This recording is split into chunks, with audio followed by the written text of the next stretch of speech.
오늘은 그 5번 주제 중에 마지막으로서 모든 것을 시험하라는 주제로 강의합니다. 오늘 강의를 통해 우리는 왜 우리 모든 것을 시험해 보아야 하는지, 그리고 우리가 모든 것을 시험할 때 모든 것이란 구체적으로 모든 것은 어떤 것들인가, 그 다음에 모든 것을 시험하는 판단 기준은 어떤 것들이 있으며, 또한 시험할 때 주의사항이 무엇인지에 대해서 살펴보도록 하겠습니다. 그리고 마지막으로 성경을 말씀을 통해서 우리가 어떻게 기도의 응답과 우리 삶 속에서 성령님의 구체적인 인도를 확신할 수 있는지 살펴보도록 하겠습니다. 왜냐하면 우리가 이 모든 주제를 가지고 하나님의 음성을 듣는 것이란 이 5가지 다른 주제를 가지고 공부하는 목적이, 어떻게 하면은 우리에게 말씀하시는 목자의 음성을 듣고 그 목자와 함께 동행함으로 늘 하나님의 충만한 임재를 체험하고, 또한 살아계신 하나님과 함께 동행하는 삶을 통해서 함께 사역함을 통해서 그 축복을 누릴 수 있는가 하는 것이 우리 목적이기 때문에, 마지막으로 성경 말씀을 통해서 우리가 어떻게 기도 응답을 받을 것을 확신할 수 있으며, 또한 성령의 인도를 구체적으로 받을 수 있는 것에 대한 하나님의 말씀을 한번 살펴보도록 하겠습니다. 첫 번째로, 성경은 우리가 모든 것을 시험한 후에 좋은 것을 취하라고 경고하고 있습니다. 데살로니가전서 5장 19절 21절에 이런 말씀이 있습니다. 예언을 멸시치 말고 범사에 헤아려 좋은 것을 취하라. 말씀이 있는데, 예언을 멸시치 말라 하는 말씀을 통해서 사도 바울이 경고하고자 하는 말씀이 뭔가 하면, 제가 보기엔 두 극단을 조심하라는 것 같습니다.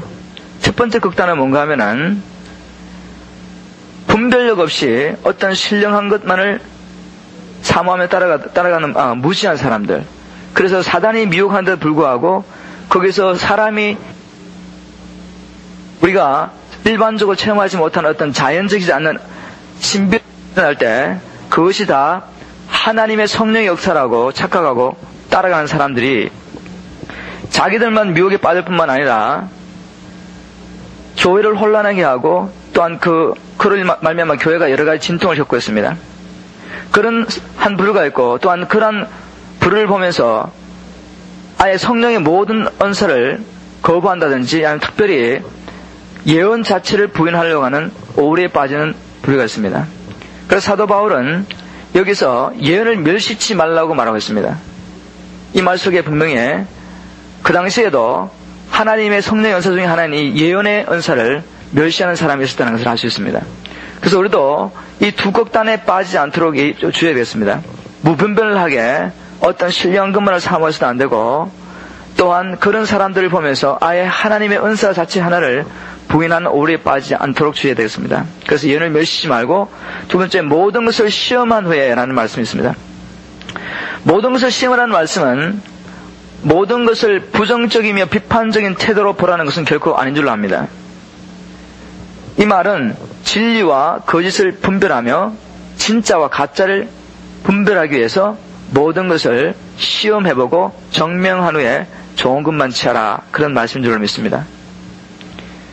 모든 것을 시험하고 좋은 것만을 취하라는 주님의 경고의 말씀에 귀를 기울이지 않을 때 우리는 사단의 미혹에 빠지게 됩니다. 여러분도 잘 아시는 것처럼 사단의 특성 중에 하나가 거짓말장이며, 그는 위장을 하는 데 전문가입니다. 얼마나 많은 하나님의 은사와 그 은혜를 사모하는 많은 진실한 하나님의 자녀들이 모든 것을 시험하고 좋은 것만을 취하라는 이 하나님 말씀에 귀를 기울이지 않고 어떤 신비로운 것을 보면 그것은 모두 하나님께로부터 온 건 줄 알고 따라가다가 사단의 올무에 빠지게 되는지 모르겠습니다. 그래서 우리는 신령한 것을 사모하고 하나님께서 약속하신 모든 은사를 믿으면서도 무변별하게 쫓아가지 않고 하나님 주신 이 진리의 말씀으로 모든 것을 시험하고 하나님의 말씀대로 좋은 것만을 취하도록 애를 써야 되겠습니다. 우리를 그렇게 훈련해야 됩니다. 왜냐하면은 사단은 항상 우리 주위에 있으면서 삼킬차를 찾으면서 하나님께서 예수 그리스도 안에서 예비하신 이 좋은 것을 받지 못하도록 빼앗아가는 자요, 파괴하는 자입니다. 그래서 우리가 그런 것을 사모하면서 받으려고 할 때 우리 그 하나님의 말씀을 왜곡해버리든지, 아니면은 사단의 역사를 성령의 은사로 미혹하게 해서 하나님이 주시고자 하는 것이 아닌 다른 어떤 것들을 받게 하도록 하는 것이 사단의 일입니다. 그래서 이런 사단이 있기 때문에 우리는 신령한 것을 사모할 뿐만 아니라 좋은 것을 분별해서 취하는 그런 우리 자신을 훈련하는 일에 우리가 노력을 해야 할 줄 믿습니다. 그러면 모든 것을 시험해야 되는데, 그러면 이 모든 것은 어떤 것일까요? 우리가 시험해야 할 모든 것은 어떤 것입니까? 한마디로 우리의 영적인 삶에 영향을 미치는 모든 것들이 우리의 시험의 대상입니다. 우리가 계속해서 말씀하고 있지만, 우리가 정말 하나님의 뜻을 분별하기 위해서 기도하면서 듣는 그 모든 음성이 하나님께로부터 온 것이 아니라는 것을 우리는 여러 차례 강의를 통해서 배웠습니다. 내 육신도 의지가 있고, 그렇기 때문에 내게 말을 하고, 또한 세상도 내게 말을 할 수 있고, 사단도 우리의 마음속에 기도하는 동안에 우리 육신의 어떤 소욕을 통해서 어떤 생각을 집어넣을 수 있습니다. 그리고 물론 하나님께서 우리의 심령 속에 말씀하기도 하십니다. 그러면 우리는 기도한 동안에 듣는 모든 이 음성을 시험해서 분별해야겠습니다. 그 다음에 두 번째로 성령의 은사를 통해 교회에 주는 모든 예언을 시험해야 합니다. 물론 우리 교회처럼 장로교에서는 예배 시에 그런 일이 없지만 성령의 은사 중에 예언이 있다는 것은 우리는 믿고 장로교에서는 받아들이고 있습니다. 그러나 아무리 신령한 하나님의 사람이고 또 그 사람이 예언의 은사에서 이미 과거에 예언을 했고 그래서 그 예언이 맞아들었다 할지라도 우리는 무분별하게 시험하지 않고 받아서는 안 되겠습니다. 왜냐하면 사단이 어떻게든 우리를 미혹하기 위해서 모든 방법을 동원해서 우리를 미혹하고 정말 하나님의 사람이라 할지라도 그가 조금이라도 교만한 마음이 있을 때는 하나님 주신 말씀에는 다른 말씀을 듣고 사람들에게 어떤 관심의 대상이 되기 위해서 자기를 높은 위치에 올리기 위해서 잘못된 예언을, 거짓 예언을 선포할 수 있습니다. 그래서 그 사람을 보호하고 또한 교회를 보호하기 위해서 우리는 모든 예언을 시험해야 합니다. 그리고 또한 우리가 하나님의 뜻을 찾을 때 하나님께서 여러 가지 방법을 통해서 이것이 하나님의 뜻이라고 확증을 시켜주시는데 그 확정도까지도 무변말을 받아들이지 않고 정말 이 확정이 하나님께로 왔는지 시험해야 되겠습니다. 그리고 요즘에는 여러분들이 잘 아시는 것처럼 여러분들이 원하시면 어떤 종류의 비디오 테이프나 오디오 테이프나 세미나나 부흥 집회에 참여할 수 있습니다. 우리는 그곳에서 들려오는 모든 소리를 시험하고 받아들여야 합니다. 아무리 사람들이 많이 모이고 사람들이 말하기에 정말 성령의 역사가 있다고 말하는 그런 집회에 가더라도 우리는 한번 들어보고 정말 그것을 시험해봐야 되겠습니다. 판단하는 것이 아니라 우리가 좋은 것을 취하고 가짜를 진짜 분리해서 진짜를 얻기 위해서 우리는 시험해봐야 합니다. 그리고 또한 기독교 TV나 라디오 방송을 통해서 보고 듣는 것을 시험해야 합니다. 물론 세상적인 신문이나 광고나 그런 것들은 우리가 신빙성이 없다는 것을 알지만 그러나 또한 우리가 기독교 TV에서 나오는 기독교 방송에서 나오는 모든 것들을 기독교 신문에서 나오는 모든 것들을 진리라고 그대로 맹목적으로 받아들이는 것 또한 위험합니다. 왜냐하면 그 기사를 쓴 사람이 어떠한 생각을 가지고 그 기사에 대해서 어떠한 편견을 가지고 있는지 우리는 알지 못하기 때문입니다. 그래서 그것도 시험하고 받아들여야 합니다. 또한 우리가 많은 책과 신문과 잡지를 읽습니다. 거기서 오는 모든 인포메이션이 정보가 진리인지 우리는 시험하고 받아들여야 합니다.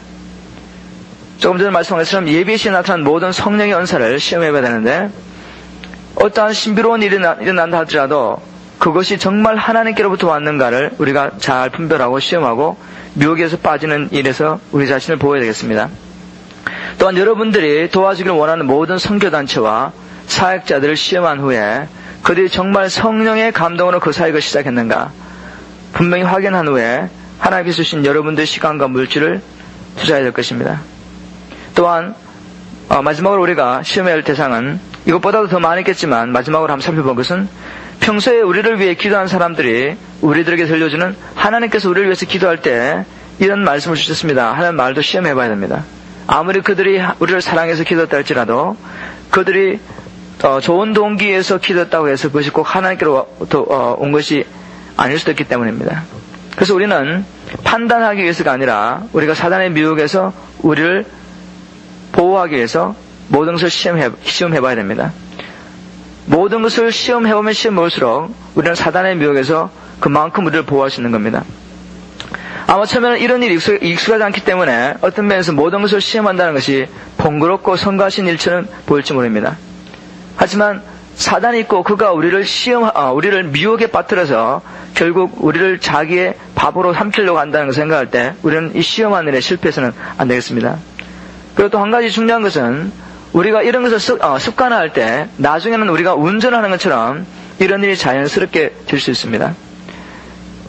제가 이 말씀을 준비하면서 한 가지 꼭 정확한 예는 아니지만 예를 들을 수 있는 것은 저는 한 6개월 전까지 스틱십을 운전을 못했거든요.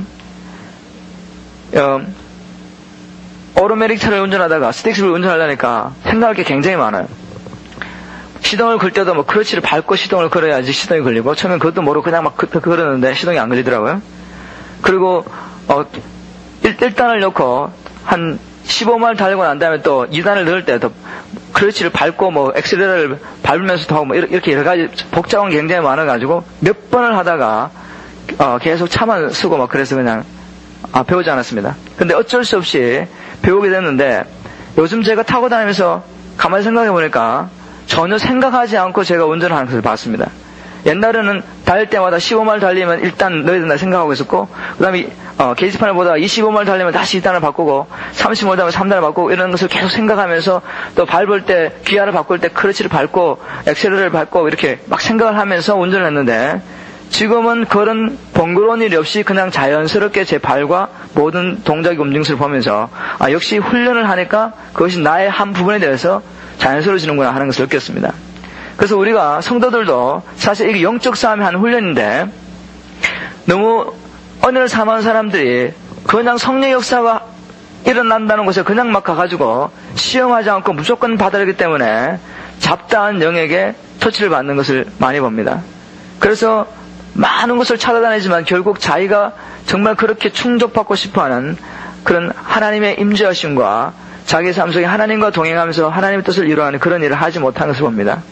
왜냐하면 사모하는 것은 좋지만 무분별하게 사모하고 또한 시험하는 일을 게을리하기 때문에. 그래서 여러분들도 좀 힘드시지만 한번 훈련해 보십시오. 중보기독교에서 가르쳐주는 내용들이 과제물 같은 것들이 번거로운 일이지만 한번 훈련을 해보시고 여러분들의 것으로 만들 때 정말 여러분들 신앙생활에 놀라운 변화가 일어날 것을 확신합니다. 아이린이 이 시험하는 문제에 대해서 몇 가지 자기의 경험을 제게 알려줬습니다. 한 번은 어떤 특정 선교단체에 대해서 비판적인 신문기사가 난 것을 보면서 그 기사를 읽으면서 그 기사 뒤에 있는 그 기사를 쓴 사람의 마음의 태도가 너무 비판적이라는 것을 깨닫고 그냥 그것을 다 받아들이지 않고 같은 내용에 대해서 다르게 쓴 다른 신문사와 잡지사에서 어떻게 쓰는가를 살펴보았다고 합니다. 그래서 한 서너 군데를 신문 잡지와 기사를 살펴보면서 똑같은 내용을 썼는데 그 처음에 비판적인 사람과는 전혀 다른 포인트를 보면서 썼다는 것을 발견했습니다. 그래서 처음에 읽었던 그 신문 기자가 자기가 말하는 것이 진리고 그 선교단체가 하나님의 이름을 가지고 그 하나님의 이름 미명 아래 사리사욕을 채웠다는 것을 증명했지만 여러 가지 증거들을 통해서 그게 사실일 수도 있지만 그 사람 그 마음 속에 비판하는 영이 있었기 때문에 자기의 편견과 그 비판하는 영 때문에 사실과는 좀 다르게 왜곡해서 썼다는 것을 발견했습니다. 그래서 많은 사람들이 어떤 그 유명한 신문 기자가 어떤 증거를 대면서 어떤 사실을 발표하면은 그것이 참으로 그 글자 뒤에 있는 그 사람이 보여주는 그 제시하는 증거 뒤에 있는 그 사람의 attitude, 그러니까 마음의 자세는 보지 않고 그 눈에 보이는 글자만을 바라보면서 그것이 정말 진리라고 너무 빨리 쉽게 받아들이는 경향이 너무 많이 있습니다. 그래서 사실과는 잘못되게 어떤 선교단체나 하나님의 종들을 우리가 비판하는 경우가 굉장히 많은 것 같습니다. 또 한 번은 기독교 방송에 출연한 한 유명한 사역자에 대한 이야기를 제게 들려줬습니다. 그 사람은 하나님께서 크게 쓰시는 하나님의 종이고 또 누구라고 말하면 알 수 있는 그런 선교단체의 리더인데 그 사람이 하나님 손에 쓰임 받는다는 것은 아무도 부인할 수 없지만 한 번은 TV에 나와서 하나님께서 자기의 어떤 예언의 말씀을 계시를 주셨다고 말했는데 그 말을 잘 분별해보니까, 분석해보니까 성경의 원리와는 전혀 맞지 않는 어떤 말을 했다고 합니다. 물론 그분이 과거에도 많은 예언의 말씀을 했고, 그래서 그 말씀들이 맞았지만, 이번에 아이러니가 들었을 때는 전혀 성경의 말씀과 일치하지 않는 것을 보면서 그 사람이 자기가 받았다는 예언을 분석해보니까 결국 사람들의 어떤 attention을 자기가 받기를 원하고 자기를 굉장한 사역자로 내세우는 그런 배경이 뒤에 있었다는 것을 깨닫다고 합니다.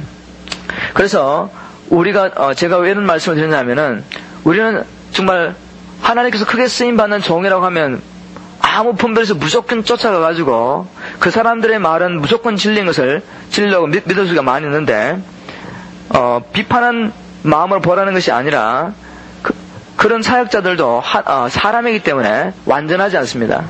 그래서 조금이라도 육신의 마음에 들어오면은 이제까지 자기가 하나님 앞에 쓰임받았다는 그것에 대한 자부심과 또한 교만한 마음으로 육신에 쫓아서 말을 할 수 있다는 겁니다. 우리가 그런 사람들의 그 말을 무분별하게 받아들일 때 우리가 그 사람만 미혹을 받는 것이 아니라 우리도 또한 미혹을 받기 때문에 우리가 모든 것을 시험하고 받아야 할 것 같습니다. 큰 두 번째로 모든 것을 시험할 때 우리가 사용하는 일반적인 어떤 판단 기준이 있어야 할 것 같습니다. 그 중에 가장 중요한 것이 하나님의 말씀입니다. 하나님의 말씀은 모든 것을 시험하는 시금석입니다. 여러분들도 성경을 읽어서 잘 아시겠지만 놀랍게도 사단도 예수님을 시험할 때 하나님의 말씀을 인용했다는 겁니다. 마태복음 4장 6절에 보니까 마태복음 4장 1절부터 쭉 내려가면서 7, 8절, 9절까지 어떻게 예수님께서 40일 금식 기도를 하신 후에 사단에게 시험을 받는 내용이 나옵니다. 그중에 두 번째 시험을 할 때 사단이 놀랍게도 이렇게 하나님의 말씀을 인용했습니다. 시험하는 자 곧 마귀가 가로되 내가 만일 하나님의 아들이거든 뛰어내리라 기록하였을 때 이제 하나님의 말씀을 인용합니다. 뛰어내리라고 그렇게 예수님께 도전하면서 기록하였을 때 저가 너를 위하여 그 사자들을 명하시리니 저희가 손으로 너를 받들어 발이 돌에 부딪히지 않게 하려다 했느니라. 마태복음 4장 6절에 그런 말씀이 기록되어 있고 예수님께서 그 사단의 말을 받으셔서 이렇게 말씀하셨습니다. 예수님께서 다른 것 사용하지 않으시고 성령의 검, 영적 싸움을 할 때 예수님도 꼭 성령의 검을 사용하셨습니다. 기록된 말씀을 가지고 이렇게 말씀하셨습니다. 예수님께서 이르시되 또 기록하였을 때 주 너의 하나님을 심지 말라 하였느니라. 이런 말씀이 있습니다. 자, 사단도 이렇게 예수님을 미혹할 때 기록된 하나님의 말씀을 인용해서 예수님을 미혹했습니다. 자기의 뜻을 이루기 위해서 하나님의 말씀을 왜곡해가지고 하나님의 권위로 하나님께서 이렇게 말씀하셨다 하면서 예수님을 도전했던 겁니다. 똑같은 방법으로 사단에게 조종을 받는 거짓 교사들도 자기가 원하는 대로 사람들을 조종하려고 하나님의 말씀을 왜곡하여서 우리를 올무에 빠뜨리는 경우가 많이 있습니다. 그래서 만약 우리가 정말 하나님의 말씀을 전체적으로 이해하지 못했을 때 우리는 이런 거짓 교사들의 희생물이 되고 마는 것입니다. 그래서 우리는 계속해서 성경을 통해 하나님의 성품과 그분의 계획 그리고 어떠한 원리를 가지고 하나님은 일하시는 분인가 하는 것을 마음에 깊이 새겨 놓아야 됩니다. 우리가 조금이라도 하나님의 말씀을 읽고 외우고 묵상하며 그 말씀을 정말 마음에 새기는 실패할 때 우리는 사단의 이런 미혹에 얼마나 빠지기 쉬운지 모릅니다. 누구든지 어떠한 권위를 가지고 말하든지 성경에 이렇게 기록했다 그러고 말하면서 자기의 주장을 하면서 말을 하는데 그게 성경의 전체적인 원리와 하나님의 성품과 상반될 때 그것은 그 사람이 아무리 성경을 인용한다 할지라도 그 사람이 주장하는 것은 하나님께로부터 왔다고 할 수 없습니다. 또 우리가 성경으로 하나님의 말씀을 많이 우리의 마음속에 심고 해야 할 이유 중 하나는 우리가 이제부터 기도하는 가운데 하나님의 음성을 듣고 또한 여러 가지 방법을 통해서 하나님께서 말씀하셨다는 것에 대해서 우리가 살펴봤는데 우리가 성경을 통해서 주님께서 우리에게 말씀하시는 어떤 음성이 있습니다. 톤이 있습니다. 주님께서 성경에 기록된 성경 말씀을 통해 우리에게 말씀하신 톤이 있는데 그 하나님의 음성이 있는데 그것에 익숙해 있을 때 하나님께서 우리가 기도하는 동안에 어떤 많이 감동이 왔다든지 어떤 우리가 생각해 누가 지금 내게 말했다고 할 때 그 톤과 음성과 우리가 성경을 읽을 때 주님께서 성경 말씀을 통해서 우리에게 말씀하신 그 감동의 소리와 비교함을 통해서 우리가 다른 음성을 분별할 수 있습니다. 제가 청소년 생활을 하면서 하나님과 개인적인 교제에 대해서 굉장히 많이 강조합니다. 어떤 성경을 읽고 사람의 교훈을 따라서 하나님을 바리새인처럼 섬기지 않고 정말 하나님과 인격적인 교제를 통해서 그들이 주님의 계획 가운데서 어떠한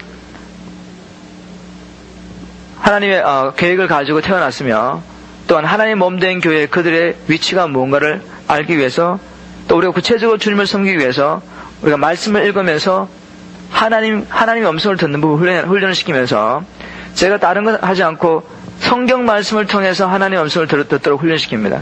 처음에. 왜냐하면은 우리가 물론 우리가 개인적으로 하나님과의 교제를 가지고 하나님의 음성을 듣고 하나님이 인도하시는 대로 구체적으로 하나님을 섬기는 것이 성경적이지만 성경이 없이 그냥 무작정 기도하면서 어떤 음성을 들으려고 하고 마음을 비우면은 사단이 그 수동적인 마음에 우리가 비워진 마음에다가 자기 생각을 집어넣는데 아무런 판단 기준이 없어요, 애들이.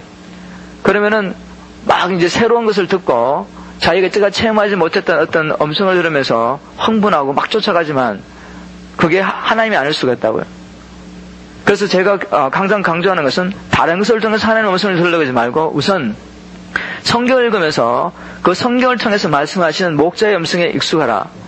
그러고 난 다음에 네가 이제 정말 네가 생각해도 주님의 음성에 익숙해질 때 기도하는 동안에 또한 다른 성도를 통해서 아니면 환경을 통해서 말씀하시는 주님의 음성을 분별하고 그런 모든 것들이 하나로 일련에 한 가지 소리로 너에게 말하는지 아니면 환경을 통해서 이렇게 말하시고 기도할 때는 이렇게 말하고 성경 말씀을 할 때 이렇게 말하고 어떤 한 가지 사건을 놓고 그렇게 할 때는 네가 지금 혼돈한 상태였으니까 주님을 기도하면서 끝까지 한번 기도해보라 하는 그런 제가 서제션을 줍니다. 제가 왜 말씀을 드리는가 하면 우리 어른들도 우리가 주님의 인도를 받아야 되겠지만 특히 중보기도학교를 통해서 우리가 구체적으로 주님의 인도를 받으라고 말하고 또 기도할 때도 우리가 임의로 어떤 기도 제목을 인간적으로 세워놓고 하지 않고 기도하는 가운데 하나님의 인도를 받으면서 우리가 함께 하시면서 기도하려고 굉장히 애를 쓰는데 만일 우리에게 이 말씀의 기준이 없고 말씀을 통해서 우리에게 말씀하시는 하나님의 음성이 익숙해지지 않다면 우리는 얼마든지 미혹에 빠질 수 있습니다. 사단이 우리를 얼마든지 속일 수 있기 때문에 정말 하나님의 말씀으로 우리의 마음에 충만토록 하는 이 일을 계속적으로 해야 할 줄 믿습니다.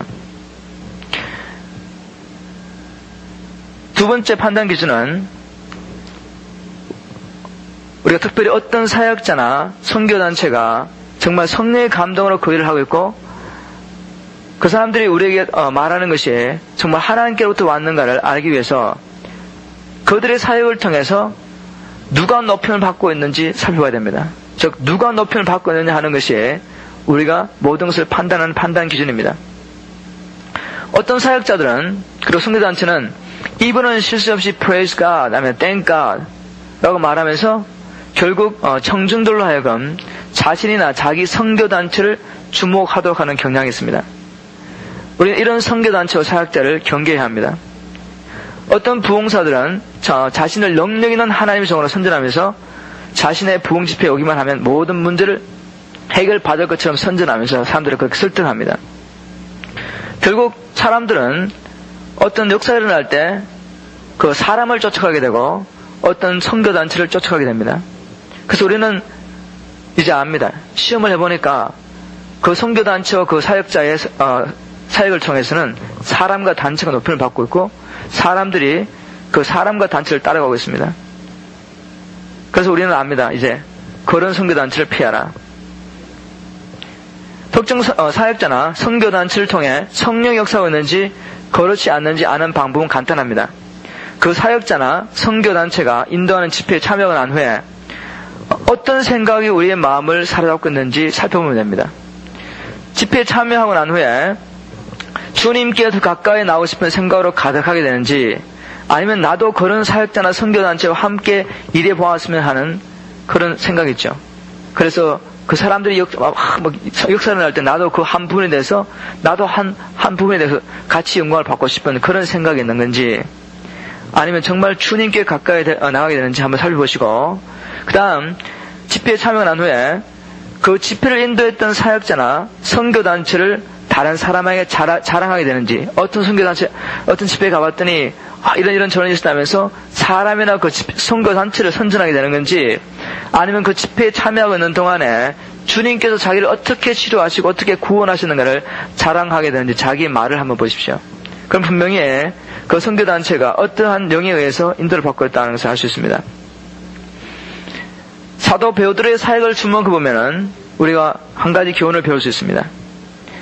사도행전 3장에 보면은 사도 베드로와 요한이 성전에 기도하러 올라가면서 나면서부터 안전병이 된 사람이 성전 민문에 앉아있는 것을 보고 그에게 다가갔습니다. 그 안전병이는 베드로에게, 요한에게 뭔가 얻을 것이 있는가 하면서 구걸을 했는데, 여러분들 잘 아시는 것은 베드로가 은과 금은 내게 없지만 내게 있는 것을 내게 주느니 너는 나사렛 예수 그리스도로 일어나 걸으라 했을 때, 그 안전병이가 벌떡 일어나서, 나면서부터 안전병이 된 사람이 벌떡 일어나서 성전에 가서 하나님을 찬양하면서 높이는 것을 잘 알고 있습니다. 그것을 보고 이것을 지켜보자 유대인들이 기이 여기며 베드로와 요한을 주목했습니다. 베드로에게 요한에게 달려들었습니다. 왜냐하면 그 안전병이 된 사람이 베드로와 요한을 붙들면서 하나님을 찬양했기 때문에, 베드로가 나사렛 예수 그리스도를 고쳤는데 베드로의 경건함이나 능력으로 그 사람 나은 것처럼 베드로를 주목했습니다. 그때 사도 베드로 했는 말이 굉장히 중요합니다. 한번 여러분들 시간 있으면 사도행전 3장 12절 16절 읽어보시면 알겠지만, 사도 베드로 한 말이, 이스라엘 사람들이여 어찌하여 나의 경건함이나 능력으로 이 사람이 나은 것처럼 나를 주목하십니까? 이 사람이 이렇게 나은 것은 나사렛 예수 그리스도의 이름을 믿는 믿음이, 그 이름의 근세가 이 사람을 낫겠습니다 하면서 사람들이 어떤 능력이 나타난 다음에 사람들이 자기에게 달려들었을 때, 자기에게 주목하고 자기를 높이려 했을 때 그 주목의 대상을 얼른 예수님께 돌려드렸습니다. 그렇기 때문에 사도 베드로는 이렇게 자기가 할 수 있는 일과 하나님이 할 수 있는 일을 분명히 알았기 때문에 하나님이 받을 영광을 가르치지 않았습니다. 그리고 자기는 그런 일을 할 수 없다는 것을 분명히 알았습니다. 그렇기 때문에 하나님께서 그 사람을 통해서 계속해서 역사하셨습니다. 우리도 이런 미혹에 빠지지 않도록 조심해야 되는데, 많은 주의종들이 하나님께 쓰임 받은 후에 마치 자기의 경건함의 능력으로 그런 일이 일어난 것처럼 사람들로부터 영광과 주목을 받습니다. 처음에는 하나님이 하십니다 그렇게 말했는데, 계속적으로 사람이 자기의 영광을 주목을 돌리는 것을 빨리 예수님께 돌려드리지 않으면은 결국 자기가 영광을 받게 됩니다. 그래서 결국은 사단의 밥이 되고 맙니다. 이런 사단의 계획에 빠지지 않도록 우리는 모든 것을 시험한 후에 좋은 것을 취하는 훈련을 계속적으로 해야 될 것 같습니다. 한 가지 제가 짚고 넘어갈 것은, 특정한 사역자나 선교단체에 대해서 우리가 멀리 갈 것 없이 이 한미교회와 사랑하는 주의 종을 통해서 하나님께서 역사를 하셔서 은혜를 받았으면은 감사하는 것은 있을 수 있는 일이고, 주의 종을 찾아가서 격려하면서 감사의 표를 하는 것은 중요한 일입니다. 그러나 우리가 분명히 알아야 할 것은, 구원과 치료는 하나님의 사이고 하나님의 종이 할 수 있는 것은 하나님에 대한 순종과 사랑의 봉사밖에 없다는 것을 분명히 알고, 우리가 그 주의 종에게 감사하면서 하나님께서 여러분들에게 하신 크신 일을 선전하고 나누는 그 이상을 넘어서서 그 사람 자체를 주목하고 그 사람 자체를 신격화하면은 주의 종뿐만 아니라 여러분도 사단의 계획에 빠지게 됩니다. 그리고 또 어떤 사람을 주의 종들은 특별히 경계를 한다면은, 어떤 집회에 가보면은 집회가 끝나고 나면 항상 하나님의 은혜가 있고 난 다음에 사람들이 가끔 찾아오는데, 찾아와서 하나님께서 자기에게 행하신 일을 선전합니다. 근데 가만히 들어보면은 그 사람이 그렇게 말하는 뒷 배경에 판단할 때 우리가 어떤 기준을 가지고 판단할 것인가를 살펴보겠습니다. 두 번째 살펴본 것은 누가 높임을 받는가 하는 것을 살펴봤고, 세 번째 판단 기준은 분쟁과 나눔이 따라오느냐 아니면 회개와 하나됨이 따라오느냐 하는 것입니다. 어떤 특정 사역자나 선교단체가 지나간 후에 어떤 열매를 맺고 있는지 잘 살펴봐야 됩니다. 분쟁과 나눔이 있습니까? 아니면 회개와 하나됨이 계속 일어나고 있습니까? 특정 사역자나 선교단체 심할 때 집회 기간 동안에 우리가 어떤 분위기 속에 있었느냐 하는 것을 가지고 판단 기준으로 삼아서는 안 되겠습니다. 그들이 지나고 난 다음에 열매를 봐야 되는데 여러분도 잘 아시는 것처럼 얼마든지 인위적인 방법으로 사람을 어떤 감정의 도가니에 집어넣을 수 있고 그것이 하나님의 역사인 것처럼 우리가 쏘을 수 있고 또 요즘은 체면수까지 들어와가지고 사역자들이 체면을 통해 잠깐 동안 그 사람이 치유를 받은 것처럼 착각하게 하는 일들이 많이 있습니다. 그래서 그런 것을 보면서 눈에 드러나는 어떤 순간적인 현상을 보면서 우리가 빨리 판단하기보다는 그 사람이 지나고 난 후에 계속적으로 어떤 열매가 있는 것을 잘 살펴봐야 되겠습니다. 그러나 한 가지 또 중요한 것은 나뉜 그 자체가 어떤 의미에서 우리가 어떤 단체에 소속되었다가 이제 하나님의 뜻이 있어서 그 단체에서 떨어져 나오는 그것 자체가 나쁘다고 할 수 없습니다. 예를 들면은 우리가 하나님의 뜻을 알지 못해가지고 정말 생명 말씀도 없는 어떤 교회나 선교단체에 가입했다고 가정을 해보도록 하겠습니다. 근데 이제 하나님의 정말 영을 모시고 보니까 이 교회는 생명 말씀이 전파되지 않고 있습니다. 그럴 때 내가 내 스스로를 분리해가지고 나누어서 정말 나를 영적으로 먹일 수 있는 곳으로 가는 것은 나눔이라고 할 수 없습니다. 그 나쁜 것이라고 말할 수 없습니다. 제가 말하는 것은 나눔이 일어나는데 그 나눔이 어떻게 해서 일어나느냐? 분쟁을 통해서 나눔이 일어나고 있습니다. 그것은 하나님의 사역이 아니고 우리 적의 사역입니다. 사단의 사역입니다.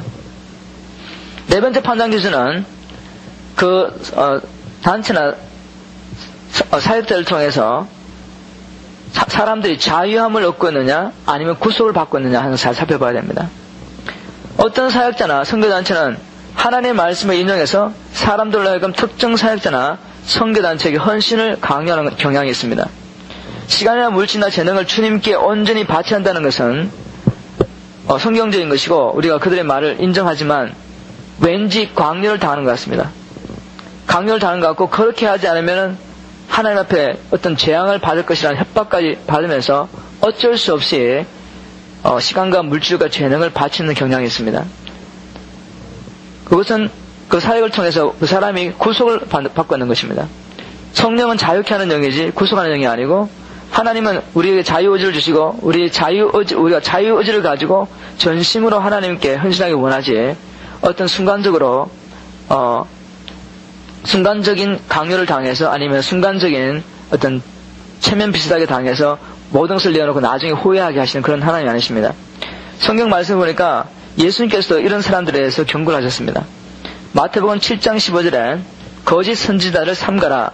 양의 옷을 입고 너희에게 나오나 속에는 노락질하는 일이라 하는 말씀이었습니다. 거짓 선지자의 특성을 노락질하는 일이라는 한마디로 잘 정리를 내렸습니다. 우리 예수님께서. 즉 거짓 교사들이 양을 찾는 유일한 목적은 바로 양에게 속한 것을 빼앗아 자기 사역을 채우기 위한 것입니다. 거짓 사역자들이나 선교단체가 원하는 것은 여러분들의 시간과 물질과 재능을 이용해서 그들의 선교단체를 확장하려는 의도이지 우리를 주의 말씀을 양육하고 정말 하나님께서 우리를 통해서 이루길 원하신 뜻들이 우리를 통해 이루어지도록 우리를 자유케 하자는 것이 아닙니다. 어떤 특정한 사역자나 선교단체를 말할 것도 없고 우리 가까이 있는 교회들만 봐도 정말 그 목회자가 참된 목회자인가 아닌가 보려면은 정말 그 목회자가 우리의 영혼을 얼마나 생각하고 있느냐 아니면은 어떤 교회의 부흥을 위해서 어떤 헌신을 강요하고 있는가. 그래서 사람들이 어떤 율법에 매여서 계속 헌신을 하고 헌신을 강요당하고 그렇게 하면서 속에서는 속사람은 죽어가고 속사람은 먹지를 못하고 자라지도 않고 계속해서 종교 행위를 반복하면서 가정에서 문제가 있고 그런 것을 잘 볼 수 있습니다. 물론 목회자들이 의도적으로 자기가 거짓 교사의 일을 하려고 하는 건 아니지만 우리가 성경적인 원리를 잘 알지 못하면은 너무 이런 지교의 부흥을 위해서 성도들에게 헌신을 강요하는 경향이 있습니다. 우리에게 정말 참된 목자는 하나님 말씀대로 그 양이 하나님 안에 있는 모든 축복을 누리게만 해주면은 하나님의 몸된 교회는 자라게 됐습니다. 그래서 우리가 정말 성경적으로 원리를 깨닫고 어떤 지교의 부흥에 너무 급급할 것이 아니라 한 사람 한 사람이 하나님의 축복을 누리도록 하기만 하면은 그 사람들이 나가서 복음을 전파하지 말라 그래도 자기 삶 속에서 예수 그리스도를 말미암아 누리는 축복을 자연스럽게 선전하게 될 것으로 믿습니다. 그래서 이 참된 선지자와 참된 목자와 거짓 목자를 어떻게 구분하는가? 예수님은 간단하게 말씀하셨습니다. 그 열매로 그들을 알지니 가시나무에서 포도를 또는 엉겅퀴에서 무화과를 따겠느냐? 그들의 말만을 들을 것이 아니고 그들의 삶의 열매들을 잘 살펴봐서 그 삶의 열매가 곧 그들의 뿌리가 어디 있는지 증거한다고 말했으니까 삶의 열매를 잘 살펴보라고 그렇게 경고하고 있습니다. 다섯 번째 우리가 살펴볼 기준은 우리가 어떤 사역자의 사역의 결과로 죄책감에 사로잡히게 되는가 아니면 회개하고 자염을 누리는가 하는 것을 살펴봐야 됩니다. 죄를 회개하라고 외치는 것은 가르치는 것은 성경적입니다. 그리고 마땅히 들어야 할 메시지입니다. 그러나 그 메시지의 결과로 사람들이 정죄를 받고 죄책감에 사로잡히게 되면 그 메시지는 결국 사람들을 하나님께로 인도할 수 없습니다. 죄를 회개하는 메시지가 성령께로부터 온 것이면은 성령 그 메시지를 통해 사람들로 하여금 죄를 깨닫게 할 뿐 아니라 그들이 죄에서 돌이켜서 주님께로 돌아올 수 있는 능력을 제공합니다. 그래서 많은 사역자들이 성도들을 자꾸만 죄책감에 사로잡히게 하고 그래서 결국 율법 아래 우리를 다시 메워버리고 하나님께 나아가지 못하도록 합니다. 물론 목회자는 정말 성도들이 하나님 뜻대로 살지 않고 그래서 회개하는 의미에서 하는데 우리가 성령의 감동을 받지 않고 어떤 원리만을 가지고 그냥 인간적인 교훈을 제시하게 될 때 사람들은 결국 또 죄책감에 사로잡히게 되고 율법 아래 매게 되는 겁니다. 여섯 번째로 생각을 판단 기준은 메시지의 내용입니다. 사람의 교훈이 전파되고 있느냐 아니면 예수님과 십자가의 도가 전파되고 있는지 그 사역자의 메시지를 살펴봐야 됩니다. 오늘날은 컴퓨터 시대입니다.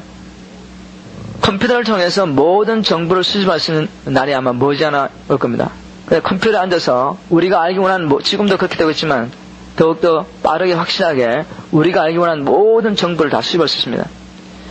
그러나 제가 보기에는 컴퓨터가 사람에게 가져주는 유익보다는 해가 더 많은 것 같습니다. 성경에서도 분명히 말씀했지만 많이 아는 것이 인간에게 행복을 가져다 주는 것이 아니기 때문입니다. 전도자는 이미 일이 돼서 이런 경고를 했습니다. 내 아들아 또 경계를 받으라. 여러 책을 짓는 것은 끝이 없고 많이 공부하는 것도 몸을 피곤하게 하느니라. 일의 결국을 다 들으니 하나님을 경외하고 그 명령을 지킬 것이다. 이것이 사람의 본분이라 하는 말씀이었습니다. 제가 보기에는 사단이 마지막 세대에 세상에 가지고 온 문화가 컴퓨터 문화인데 사단이 하고자 하는 것은 이 컴퓨터를 통해서 사람들을 잡아놓자는 겁니다. 사람들이 컴퓨터에 앉아가지고 하나님을 경외하는 일과는 전혀 관계없는 온갖 세상의 지식들을 추구하면서 그 세상 지식에 빠져있게 되고 또한 그뿐만 아니라 자기도 모르게 그런 세상 지식을 계속 섭취하면서 마음에 하나님의 원리가 아닌 사람의 원리가 가득하게 됩니다. 제가 왜 이런 얘기를 했냐면은 목회자들까지도 이러한 오류에 빠질 수 있기 때문입니다. 오늘날 어떻게 하면 성공적인 목회를 하느냐 하는 것을 얻기 위해서 온갖 인터넷이 다 있습니다. 그래서 목회자들이 정보를 교환하고 인포메이션을 교환하고 그래서 어떻게 하면 성공적인 목회를 할 수 있느냐. 어떤 면에서는 좋은 것이지만 그것이 어떤 도를 넘어가게 될 때 문제가 있다는 겁니다. 또 이런 세상의 추세에 맞춰서 사람들의 비율을 맞추기 위해서 많은 사람의 교훈과 정보를 공급하기 위해서 이런 것들을 자꾸 수집하다 보면은 결국 목회자가 컴퓨터에 매여있고 어떤 정보 수집하는 데 매여있으면 결국 자기가 수집한 지식을 단순히 강단에서 전파하게 됩니다. 그래서 그게 바로 사람의 교훈이 되는 겁니다.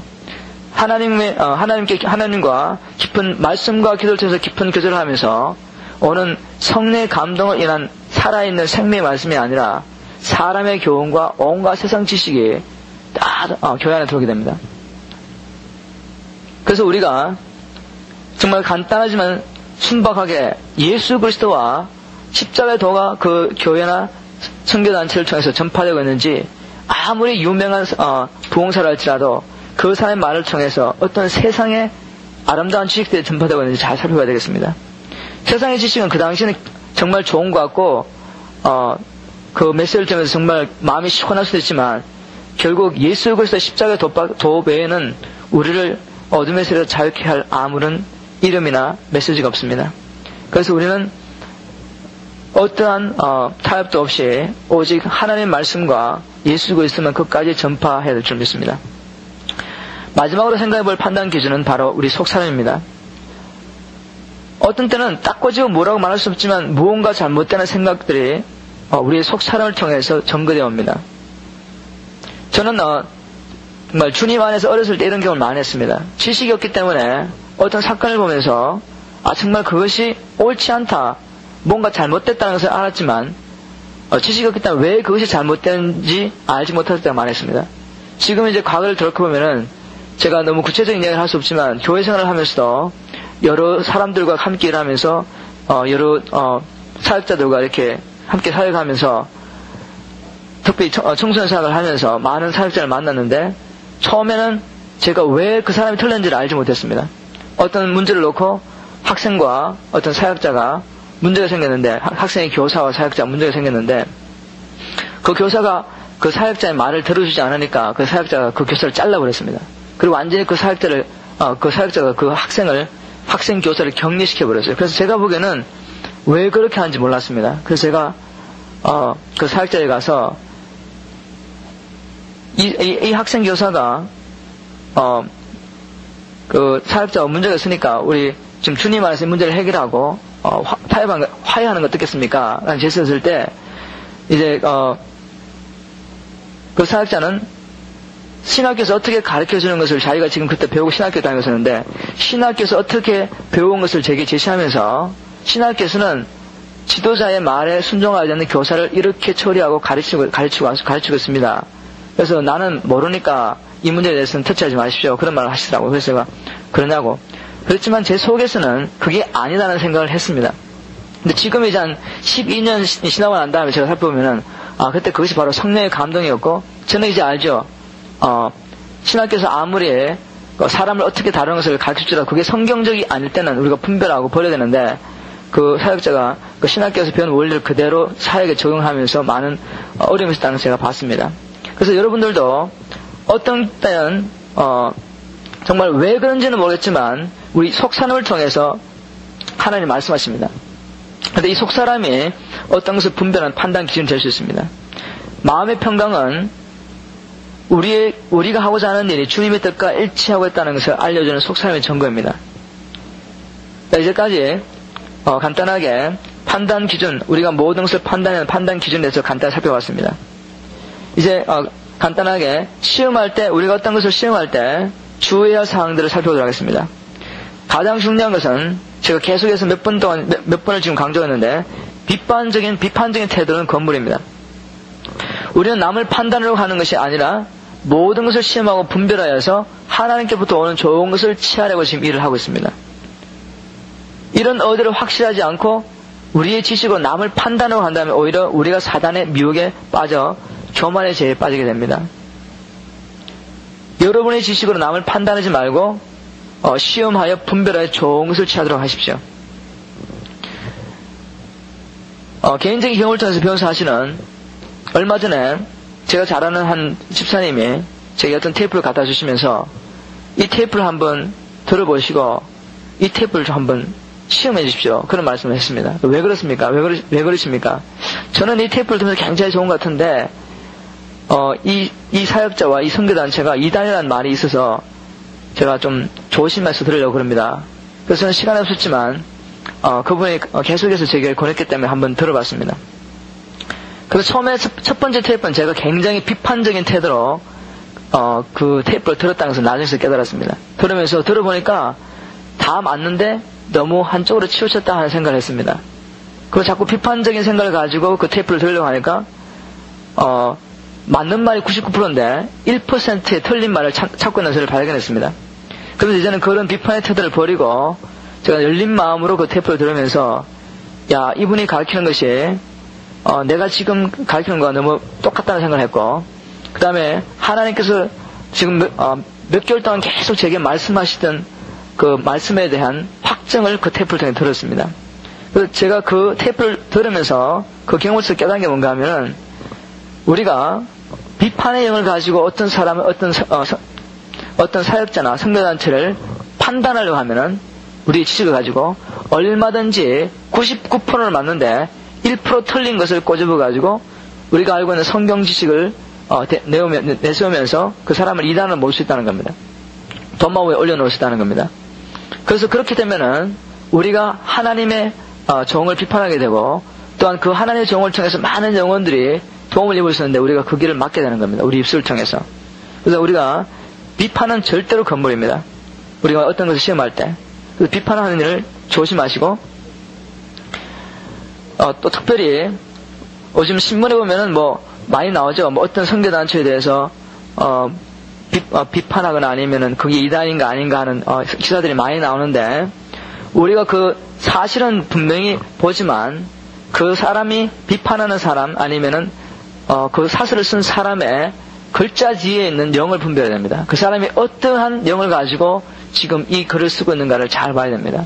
그 사람이 아무리 사실을 제시할지라도 공격적이며 비판적인 영을 가지고 글을 쓰고 있으면은 그 사람의 말을 다 믿지 않는 것이 좋습니다. 그 다음 두 번째로 우리가 주의할 것은 다른 사람으로부터 오는 압력이 우리의 분별력을 혼탁하게 하지 않도록 주의해야 합니다. 우리에게 영향을 미치는 어떤 사람이 압력을 가하면서 우리가 어떤 일을 결정하도록 할 때 우리는 분별력을 잃기 쉽습니다. 그래서 이런 상황 속에서 어떤 결정을 내리지 않도록 조심해야 됩니다. 세 번째로 우리의 육체의 조급함도 분별력을 잃게 하는 무서운 적입니다. 우리 육신과 사단은 언제나 우리로 하여금 빨리 어떤 일을 결정하도록 밀어붙입니다. 그런데 여러분도 잘 아시는 것도 성령은 우리가 주님의 뜻을 찾을 때까지 인내하며 기다리시면서 우리의 동의를 기다리고 있다가 우리가 동의할 때 우리를 인도해 가십니다. 그래서 우리 육체는 밀어붙이고 조급하게 밀어붙이고 성령님은 우리를 인도하십니다. 마음의 조급함으로 우리가 분별력을 잃지 않도록 조심해야 되겠고 제가 경험을 통해서 보는 것은 많은 하나님의 종들이 하나님의 비전을 보고도 육신의 조급함으로 사람의 방법을 동원해서 하나님의 뜻을 이루려 하다가 결국 선맛을 보게 되는 것을 많이 봅니다. 또 마지막으로 우리가 주의해야 할 사항은 다른 사람의 말을 시험해보지 않고 따라가는 것을 조심해야 됩니다.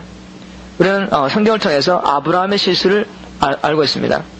하나님께서 분명히 아브라함의 후손이 바다의 모래의 수와 같이 하늘의 별과 같이 많게 되라는 약속을 주셨습니다. 그러나 10년을 기다리는데도 하나님의 약속이 이루어지지 않게 됐을 때 아브라함이 가장 사랑하는 아내 사라가 인간적인 방법을 제시합니다.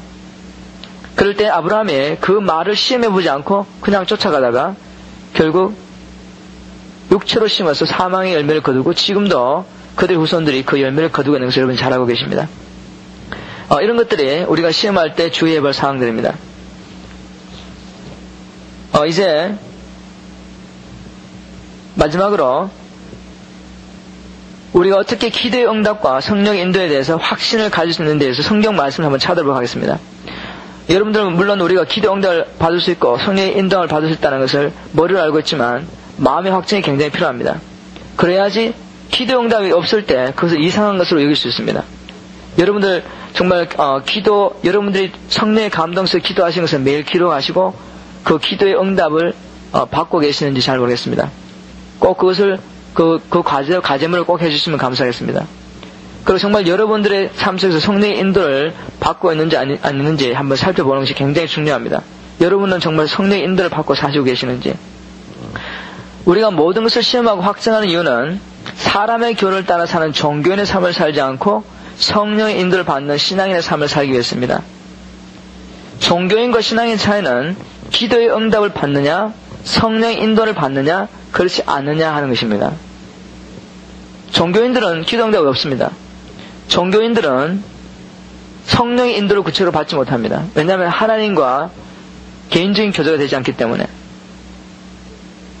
하나님의 말씀을 통해서 기도 응답과 성령의 인도에 대한 확실한 약속을 우리는 알 수 있습니다. 예레미야 29장 12절 13절 너희는 내게 부르짖으며 와서 내게 기도하면 내가 너희를 들을 것이요 너희가 전심으로 나를 찾으면 나를 만나리라. 이 말씀을 통해서 아시는 것처럼 하나님께서 우리 기도 응답하시겠다는 겁니다. 근데 그 마지막 부분이 굉장히 중요합니다. 너희가 전심으로 나를 찾고 찾으면 나를 만나리라. 하나님께서는 우리가 부를 정당하시지만 먼저 우리의 의지를 테스트하기 원하십니다. 우리의 깊은 마음을 확인하기 원하십니다. 제가 살아가면서 느끼는 것은 정말 하나님께 시간을 들이기만 하면 하나님은 역사하신다 하는 것을 제가 계속 체험합니다. 수련회 같은 데 나가서 처음에는 정말 성령의 역사가 없는 것 같이 보이고 애들도 찬양도 못 드리고 기도도 못하고 말씀도 듣지 보면서 굉장히 마음이 무겁고 힘이 듭니다. 그렇지만 그 밤에 우리가 마음을 정하고 하나님 우리에게 은혜를 주십시오. 우리 가운데 역사하시고 우리를 만져주시고 치료하시고 구원하시고 구원하십시오. 마음을 정하고 하나님을 찬양하고 하나님을 기다리기만 하나님이 꼭 우리에게 자기를 나타내 주셨습니다. 근데 시간이 굉장히 좀 걸린다는 것을 깨달았습니다.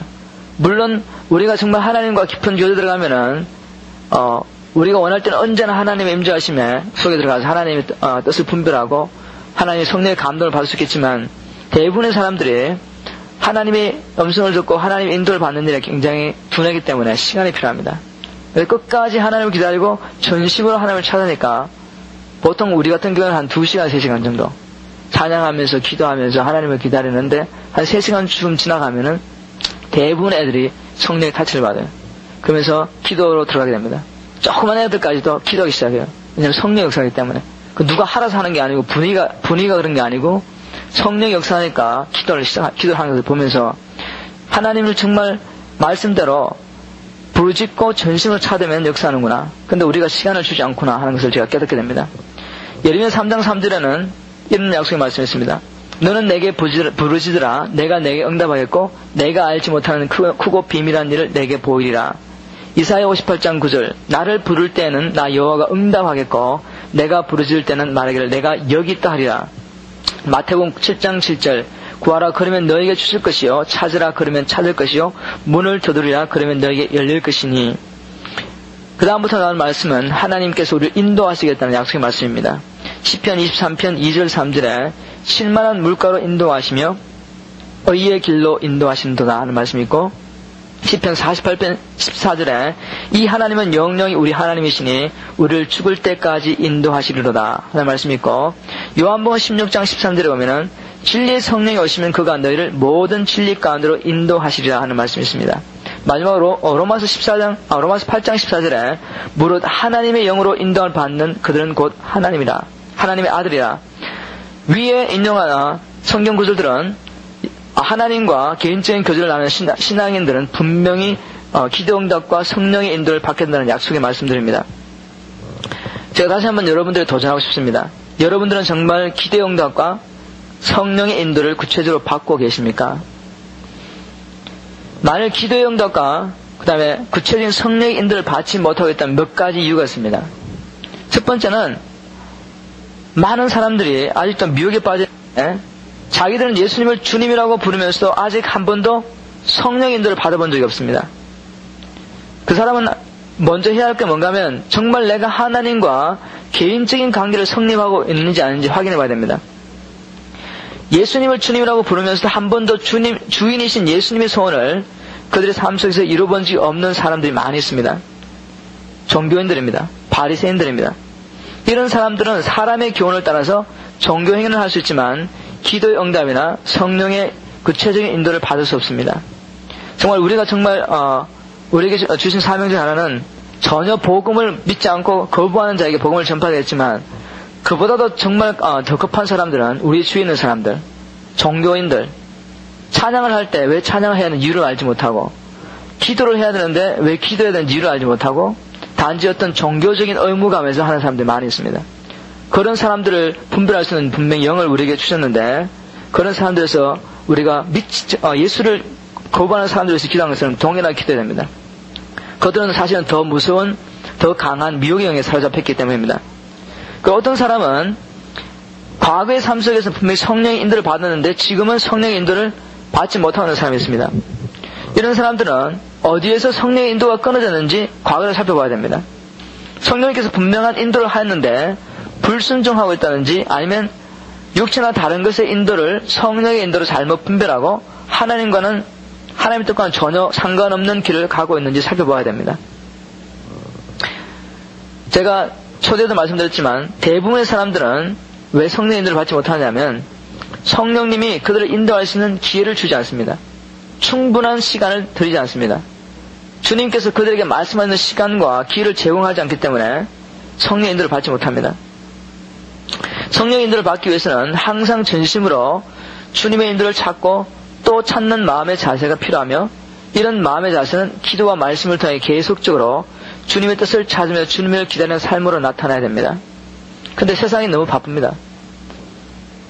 직장을 다녀야 되고, 요즘 분명히 신성한 시대에서 차도 있고 전화도 있고 팩스 머신도 있고 모든 것이 빨리, 모든 인포메이션을 빨리 받을 수 있고 교통할 수 있는 시간도 불구하고 점점 우리는 하나님과 교제할 시간이 없고 사랑하는 아내와 남편과 자녀들이 교제를 나눌 시간이 없습니다. 이 말세에 사단이 지금 계기를 쓰고 있는데, 그것이 뭔가 하면은 전혀 사람들이 어떤 영적인 일에 대해서 깊이 생각해볼, 자기 인생에 대해서 깊이 생각해볼 아무런 여유를 주지 않기 위해서 너무 바쁘게 만들어 놔버렸습니다. 우리는 이런 일에 동료되면 안 되겠습니다. 주님과 깊이 교제하면서 내가 무엇을 해야 하며 어떤 일에 시간을 투자해야 되는지 괜히 바쁘고 조급하면서 주님에서 하는 일 하나도 없습니다. 우리는 정말 기도 응답을 받고 성령의 인도를 받는 하나님의 사람이 되어야 되겠습니다. 만약 우리가 이런 하나님의 자녀를 하면서도 기도 응답이나 성령 인도를 받지 못할 경우 어떤 일이 일어나냐면은 예수 그리스도 안에서 우리에게 허락하신 놀라운 축복을 누리지 못합니다. 왜냐하면 하나님께서는 기도 응답을 통해서 이런 축복들을 주시도록 원리를 세워놓으셨습니다. 요한복음 14장 12절에 14절 말씀에 잘 나타나 있습니다. 그리고 또한 우리가 이런 성령 인도를 받지 못하면은 하나님께서 우리에게 허락하신 가장 놀라운 축복, 즉 하나님의 임재하심을 놓쳐버립니다. 우리 임재하심을 체험하지 못합니다. 성령이 떠나가는 것이 아니라 성령께서 지금 어떠한 방향으로 사역을 하시는데 우리가 그것을 쫓아가지 못하기 때문입니다. 제가 지난 1년 동안 그것을 느꼈습니다.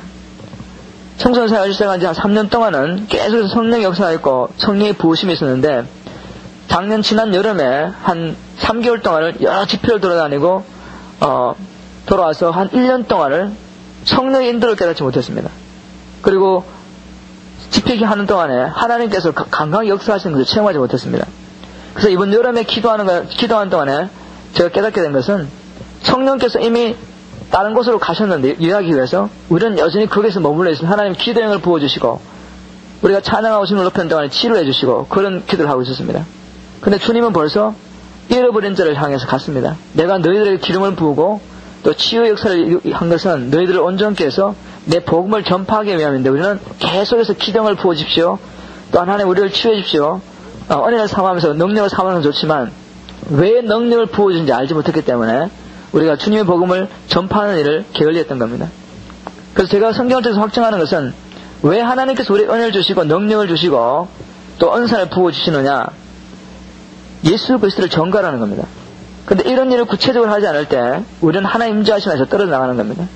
그래서 저는 확신하는 길을, 비록 청소년들이지만 자기가 가는 그 학교에서 복음의 문을 열어주기를 기도하고 직접적으로 복음을 전파하지 않으면은 계속적으로 하나님의 은혜를 누릴 수 없다.